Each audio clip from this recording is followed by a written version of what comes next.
La chaleur de ce juillet parisien était un monstre vivant, qui s'infiltrait dans chaque recoin de mon appartement du Marais, transformant l'air en une étreinte suffocante.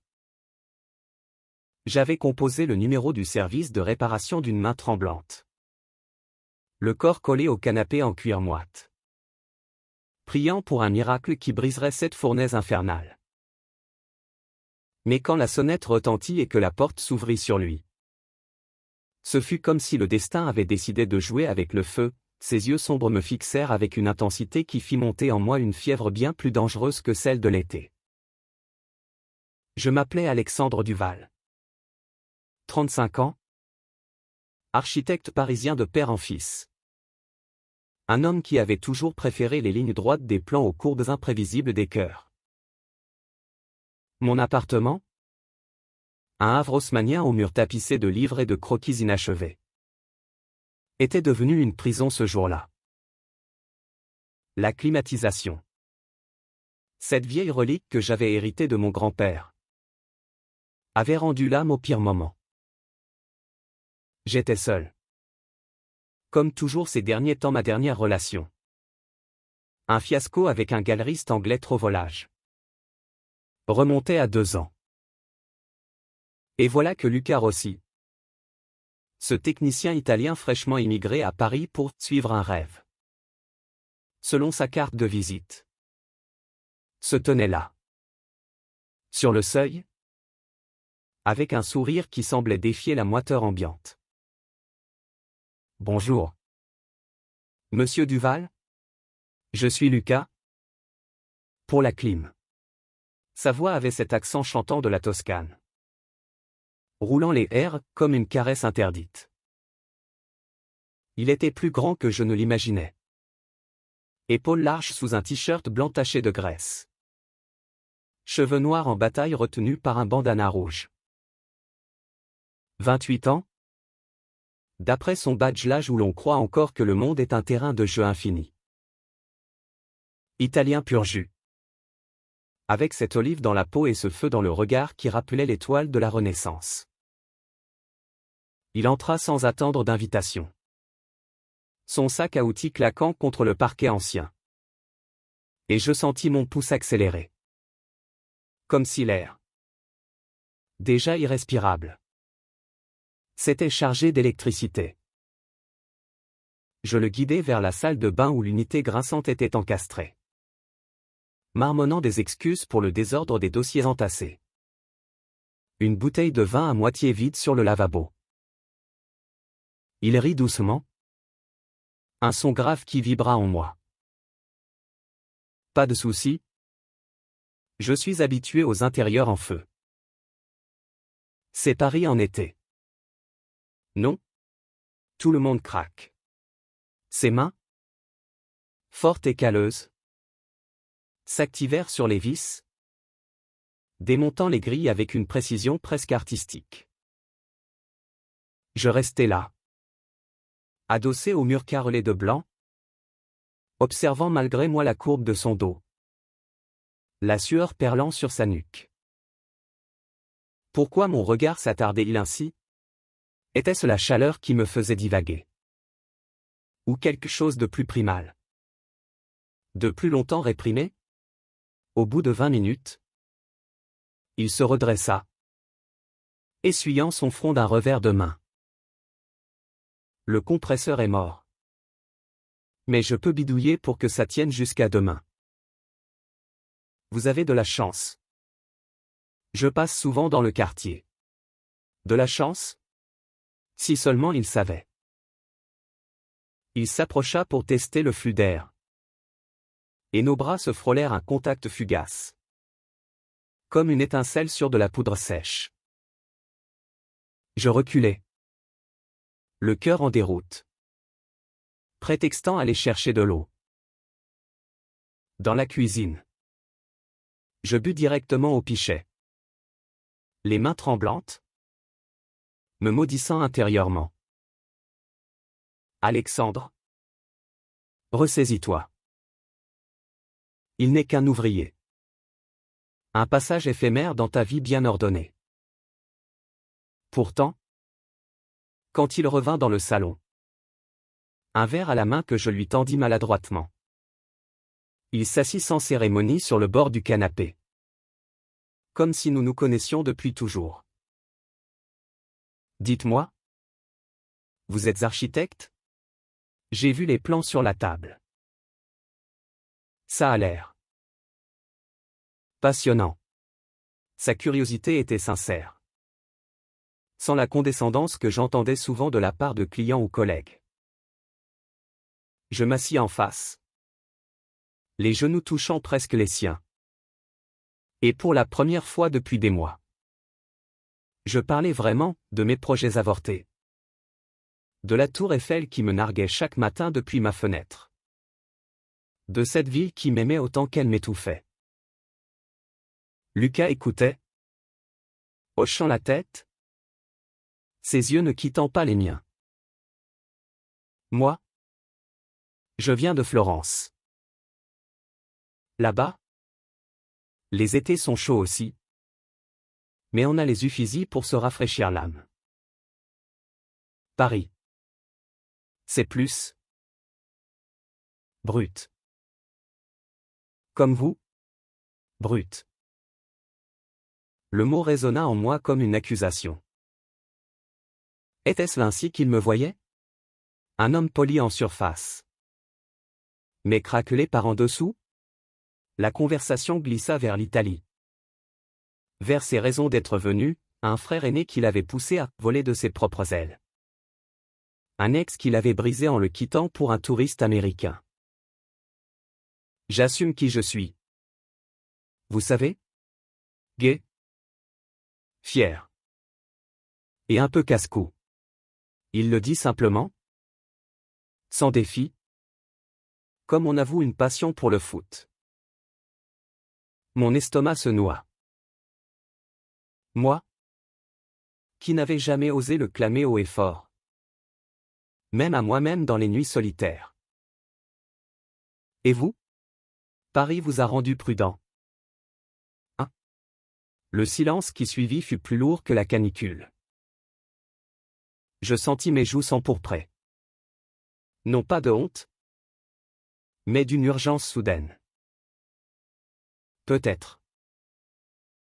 Ou peut-être que j'attendais juste le bon thermomètre pour mesurer la température. Les mots sortirent avant que je ne puisse les retenir. Et son rire éclata. Franc et libérateur. Il posa son verre. Sa main effleurant la mienne sur l'accoudoir. Attention. Monsieur l'architecte. Avec moi? Ça grimpe vite. Ce soir-là. Après son départ, une promesse de rappel demain pour le remplacement. Je ne dormis pas. L'air conditionné bourdonnait faiblement.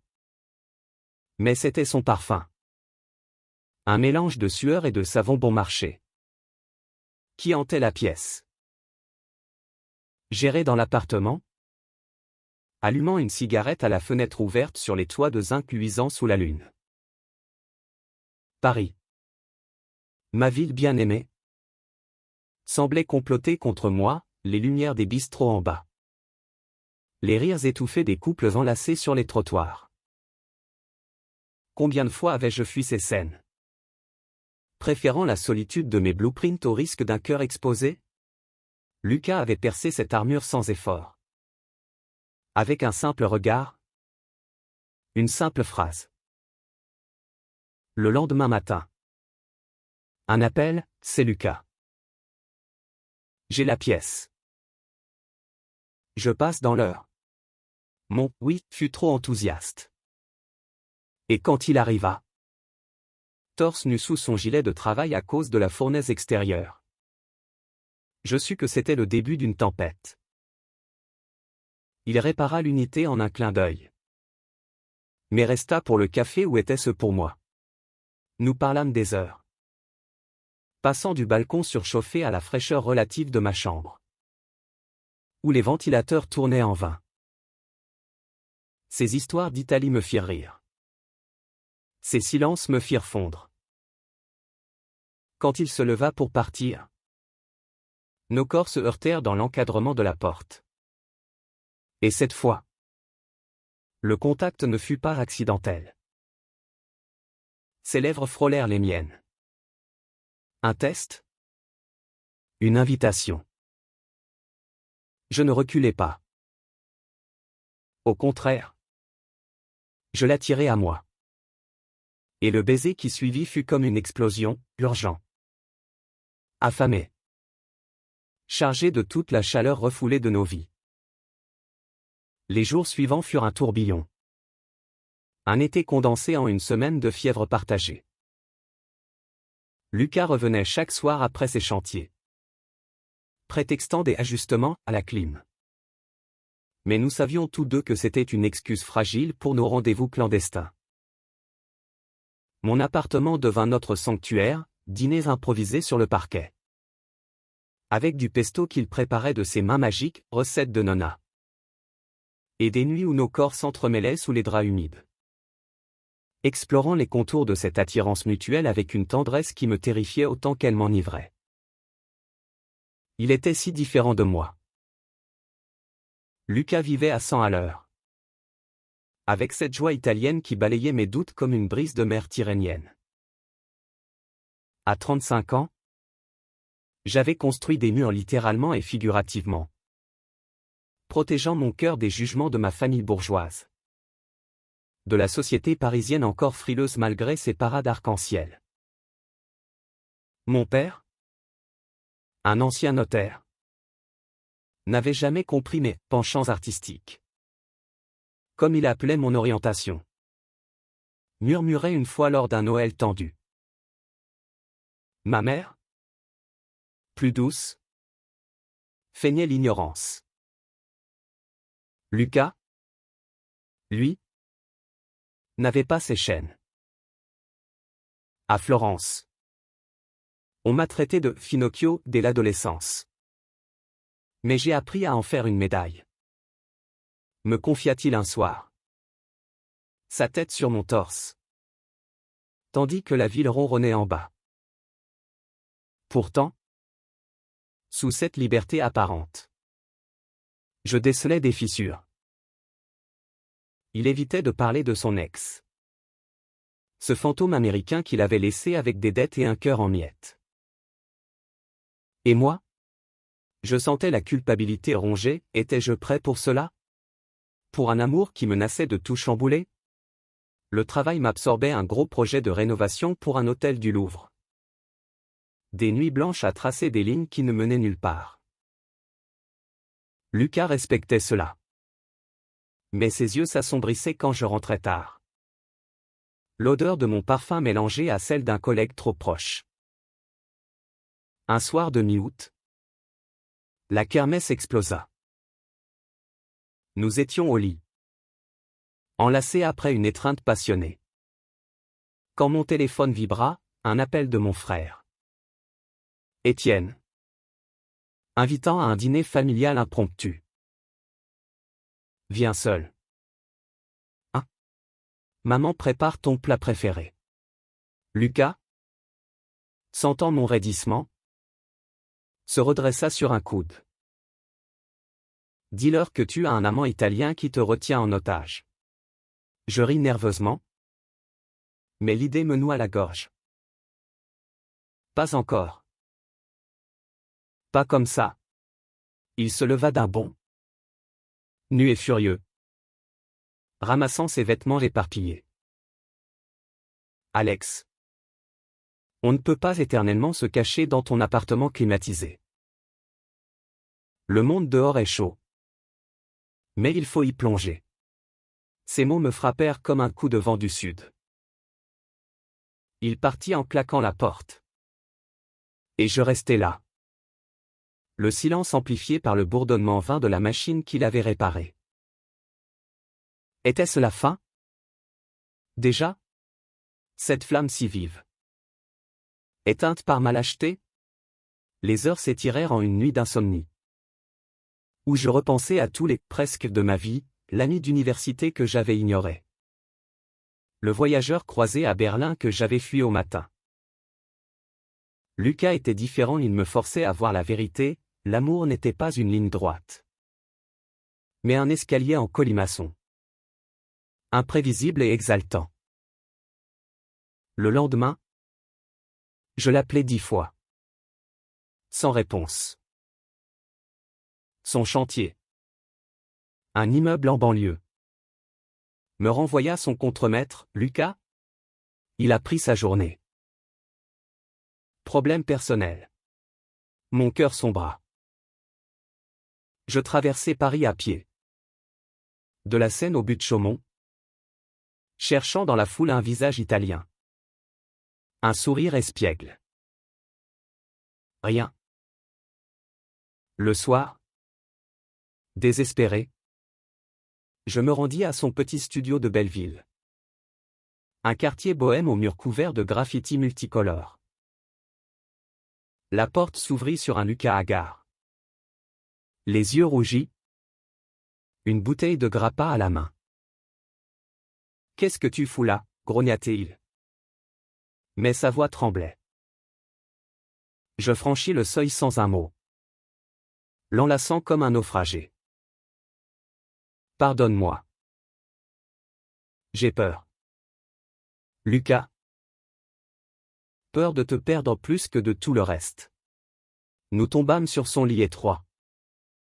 Et cette fois, ce ne fut pas la passion qui nous unit, mais une vulnérabilité brute. Il pleura, racontant enfin l'ex qu'il avait volé. Humilié. Laissé pour mort émotionnellement. Je ne veux pas être un pansement pour toi, Alex. Je veux être ton feu. Et moi. Je lui promis, alors allumons-le ensemble. La réconciliation fut un nouveau départ. Teinté d'une urgence accrue. Nous décidâmes de nous montrer. Timidement d'abord, un dîner aux zinc d'un bistrot du quartier latin. Main dans la main sous la table. Riant des regards curieux des serveurs. Lucas, avec son charisme naturel, charmait tout le monde, moi. Je me surprenais à me détendre. À laisser filtrer cette joie que j'avais si longtemps enfouie. Paris.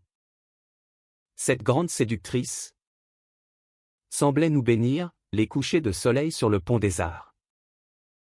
Où nous nous embrassions sans crainte. Les promenades nocturnes le long de la Seine. Nos murmures se mêlant au clapotis de l'eau. Mais le drame guettait. Comme un orage d'été. Mi-septembre. Alors que l'air se rafraîchissait enfin. Mon père tomba malade d'une crise cardiaque. Soudaine et vicieuse. L'hôpital de la Pitié-Salpêtrière devint mon second appartement. Avec ses couloirs aseptisés et ses bips monotones. Lucas fut là. Infatigable, il apportait des pâtes maison à la famille. Racontait des anecdotes florentines pour détendre l'atmosphère.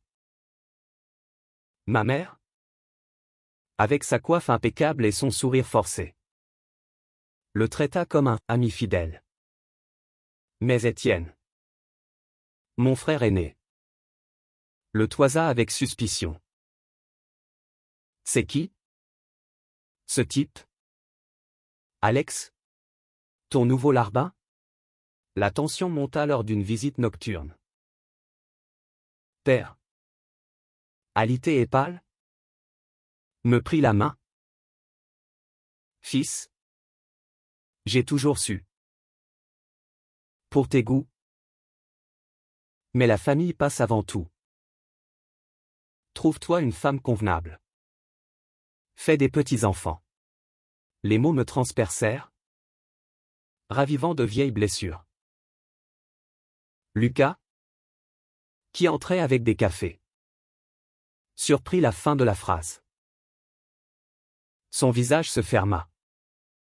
Et il sortit sans un mot. Dans le couloir. Je le rattrapai. Attends. Ce n'est pas ce que tu crois. Mais il explosa, si. C'est exactement ça. Tu vas choisir. Alex? Ta famille homophobe ou nous? Je ne suis pas un secret à cacher dans un placard parisien. La dispute fut violente. Des mots comme des gifles, il m'accusa de faiblesse. Je l'accusai d'impatience. Il partit pour Florence. Billet réservé sur un coup de tête. Me laissant avec un « appelle-moi quand tu auras choisi de vivre vraiment ». Les jours suivants furent un enfer. Père se rétablit lentement. Mais chaque visite familiale était une mine, Étienne insinuant des « conseils » sur ma vie privée. Mère évitant mon regard. Je me sentis piégé. Entre l'amour filial et cet amour naissant qui me faisait respirer pour la première fois. Une nuit, seul dans mon appartement redevenu froid malgré la clim réparée. Je craquai. J'appelai Lucas. Tombant sur sa messagerie vocale d'une voix brisée, « Reviens. Ou non. J'irai te chercher. Parce que sans toi. Cette ville n'est qu'une coquille vide. » Pas de réponse immédiate. Mais le lendemain, un texto, train à 18h. Gare de Lyon. Si tu viens. Mon cœur bondit. Je pris un congé. Sautai dans un taxi. Et là, sur le quai bondé, sous la verrière immense, je le vis, valise à la main. Regard défiant. Je courus. L'étreignit au milieu de la foule indifférente. Je choisis nous. Et je vais le leur dire. Le voyage vers Florence fut cathartique, dans le wagon couchette. Nous parlâmes des heures. Planifiant un avenir hybride Paris pour mon travail. Week-ends italiens pour son âme. À son arrivée dans la ville des Médicis, je découvris son monde, la petite maison familiale aux murs ocre. Sa nonna qui nous servit un festin en nous appelant « Imier Ragazzi ». Mais le vrai test vint d'un appel, Père voulait me voir. Urgent. De retour à Paris. Je confrontai ma famille dans le salon cossu de Neuilly, où les portraits ancestraux semblaient jugés depuis les murs. Père, encore faible mais droit comme un i, était assis dans son fauteuil Voltaire. Mère tournait en rond avec un plateau de thé. Étienne croisa les bras. Sceptique. Lucas insista pour venir, c'est notre combat. Et je cédai. Le cœur battant. Je suis gai. Papa. Et Lucas est l'homme que j'aime. Les mots sortirent clairs. Sans trembler. Le silence qui suivit fut assourdissant. Pire que n'importe quel orage. Père blêmit. Mère lâcha une tasse qui se brisa en mille éclats, métaphore parfaite. Étienne ricana, t'as perdu la tête. Frangin? Avec un étranger en plus? Lucas serra ma main sous la table. Son pouce traçant des cercles apaisants. Père parla enfin. Voix rauque, j'ai vécu dans un monde où l'apparence primait. Alexandre. J'ai fait des erreurs, ta mère le sait. Mais si cela te rend heureux. Il s'arrêta. Les yeux humides. Pas d'embrassade théâtrale. Mais un hochement de tête. Fais ce que tu dois. Mère pleura. Puis serra Lucas dans ses bras, s'il te traite mal. Je te tue. Étienne partit en claquant la porte. Mais c'était un début. La nouvelle se répandit comme une traînée de poudre dans mon cercle professionnel, ragot au bureau. Un collègue qui me félicita en privé. Un client qui annula un contrat sous prétexte incompatibilité d'humeur. Paris. Ville des Lumières. Avait ses ombres. Lucas, lui, affronta ses propres démons, un appel de son ex. Ce serpent américain. Qui voulait se racheter via un virement suspect. Bloque-le. Lui dis-je. Mais la blessure rouvrit, le rendant distant, hanté par la peur d'être à nouveau trahi. Noël approcha. Premier test majeur. Nous décidâmes de l'alterner, Paris puis Florence. Mais une tempête de neige bloqua les trains, nous piégeant dans mon appartement. Ce fut magique et intime, un sapin minuscule décoré de guirlandes LGBTQ+, que Lucas avait acheté en secret. Un repas de dinde aux truffes. Et des confessions au coin du feu électrique. Je t'aime, Alex. Pas pour réparer ta solitude, mais pour la partager. Ces mots me firent fondre. Et cette nuit-là, notre union fut plus profonde. Un serment silencieux contre les vents contraires. Pourtant, le destin, ce farceur, frappa plus fort. Au Nouvel An, lors d'une fête chez des amis artistes du Marais, un loft aux murs nus et aux installations provocantes, Lucas fut approché par un producteur de films italien.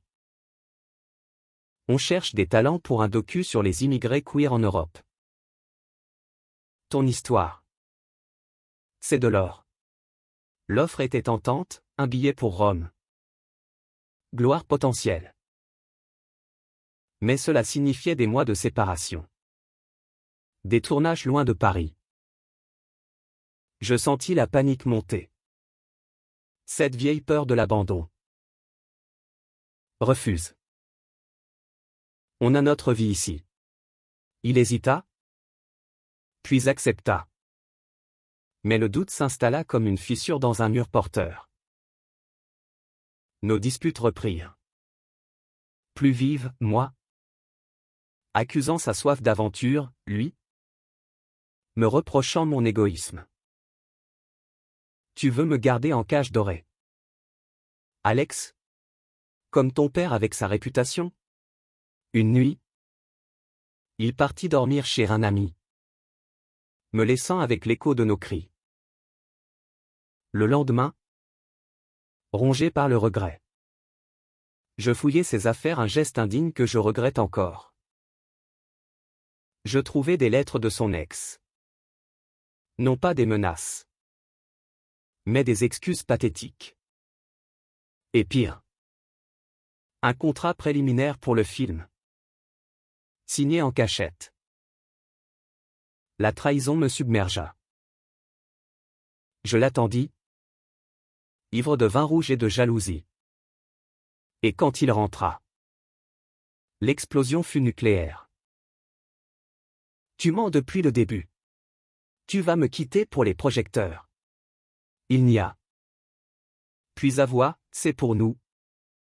Pour payer nos rêves communs. Mais si tu ne me fais pas confiance. La crise culmina en une semaine de silence radio. Un vide plus froid que l'hiver parisien. Je m'enfonçais dans le travail, traçant des plans pour un musée queer imaginaire. Un exutoire créatif qui masquait ma douleur. Lucas, de son côté, sombra dans Belleville, buvant avec des expatriés italiens, évitant mes appels. Nos amis communs, ces gardiens bienveillants, tentaient de nous réconcilier, une expo photo sur l'amour interdit, où nos visages se reflétaient dans des portraits déchirants. Finalement, ce fut la nonna de Lucas qui intervint. Via un appel vidéo larmoyant, ragazzo mio. La mort non è una riparazione facile. Ma se non è lo salvi. Chi lo farà. Ces mots, en toscan pur, me touchèrent au vif. Je pris le premier vol pour Florence, non. Train. Pour sentir le voyage comme une pénitence. La ville d'Hélice m'accueillit sous un ciel plombé. Et je trouvais Lucas dans un café près du Duomo. Seul avec un espresso amer. Je suis désolé. Pour la fouille? Pour le doute? Tu es mon oxygène. Lucas. Sans toi. Je suffoque. Il pleura. Moi aussi. Et nous marchâmes des heures sous la pluie fine, visitant les jardins de Boboli où les statues semblaient nous juger avec indulgence. Il déchira le contrat ce soir-là. Dans sa chambre d'enfance au poster fané de footballeurs. C'est nous? Ou rien. Notre réconciliation fut lente. Faite de pardons murmurés et de caresses hésitantes. Reconstruisant brique par brique ce que la peur avait ébranlé. De retour à Paris. Le printemps fleurit avec nous, les cerisiers du Luxembourg en pleine éclosion. Miroir de notre renaissance. Je présentai Lucas à mon équipe au bureau, mon partenaire. Mon muse.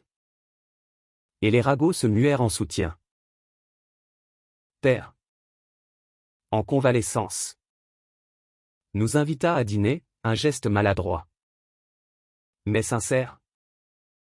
Où il offrit à Lucas un vieux compas d'architecte. Pour tracer des chemins droits. Ou courbes.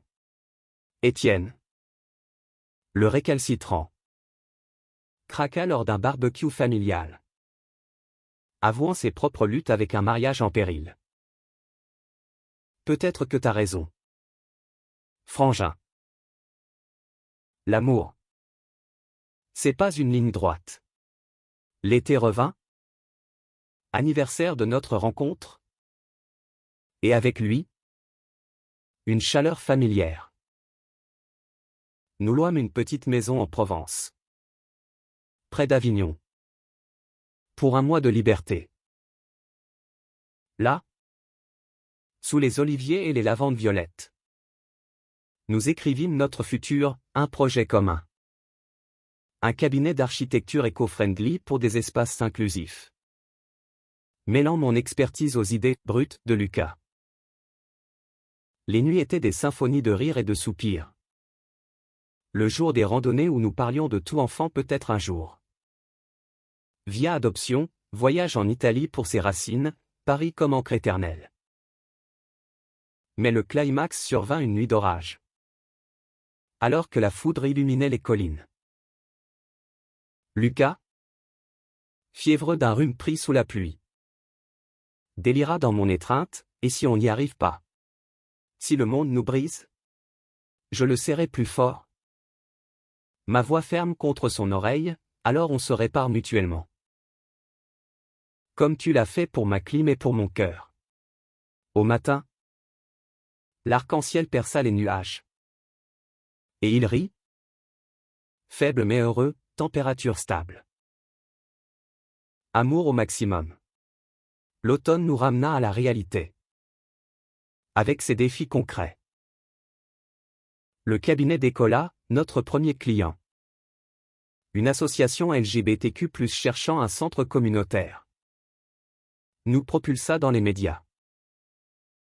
Interview dans Le Monde, où Lucas charma le journaliste avec son accent. Et moi.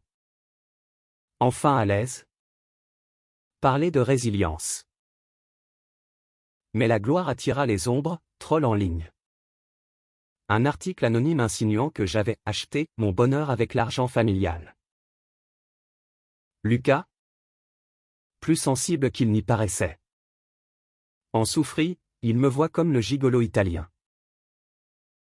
Et toi? Nous traversâmes cela ensemble. En thérapie de couple, une première pour moi. Un espace neutre où nous déballâmes nos bagages émotionnels.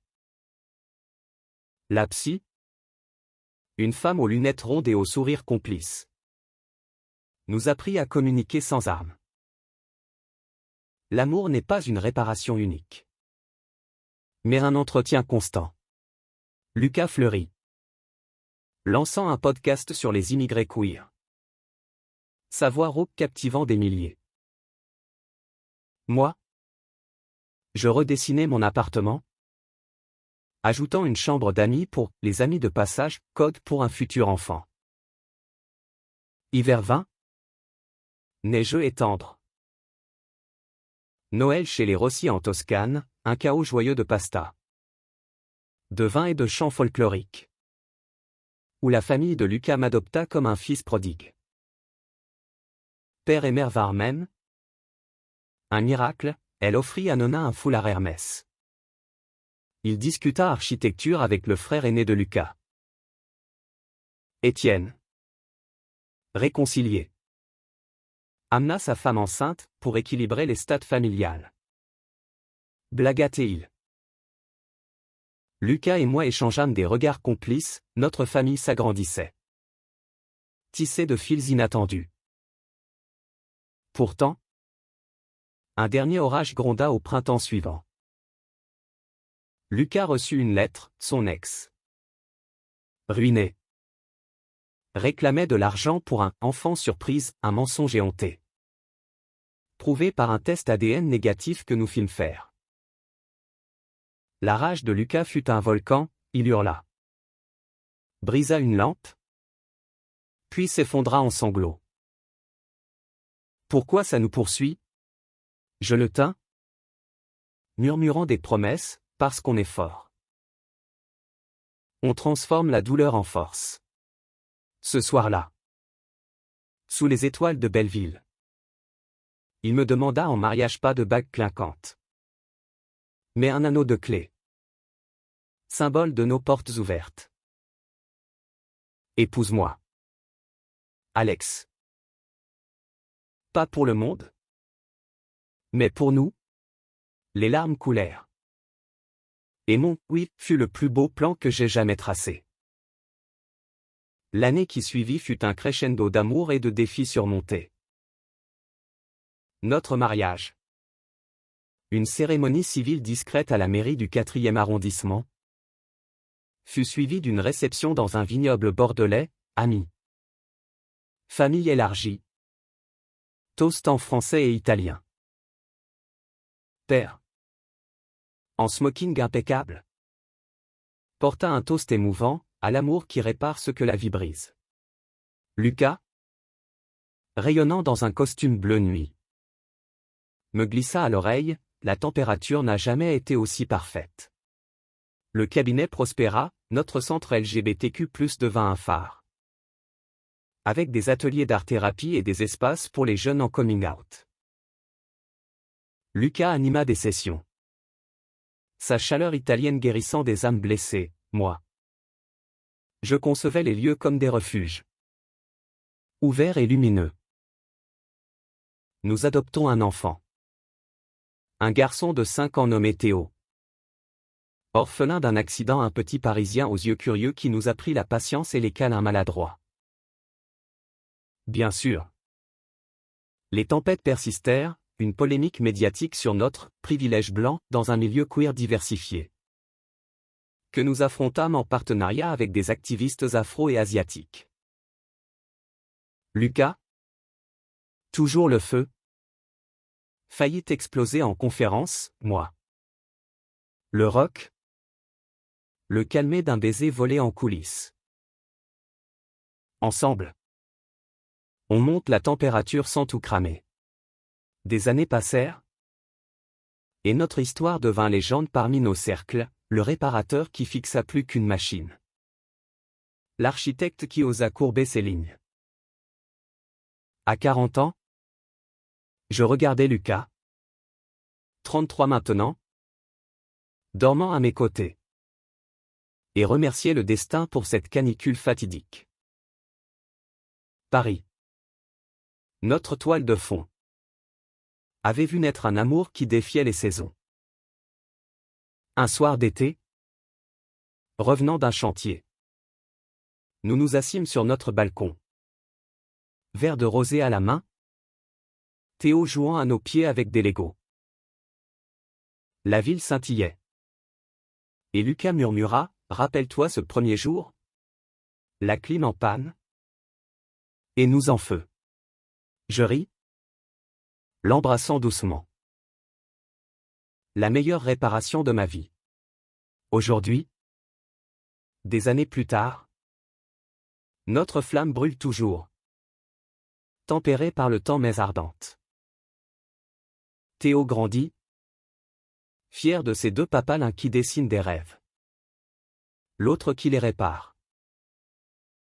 Nous voyageons, Florence pour les racines, Provence pour les souvenirs. Et toujours Paris. Notre ancre. Les défis persistent, santé fragile de père. Ados rebelles en vue.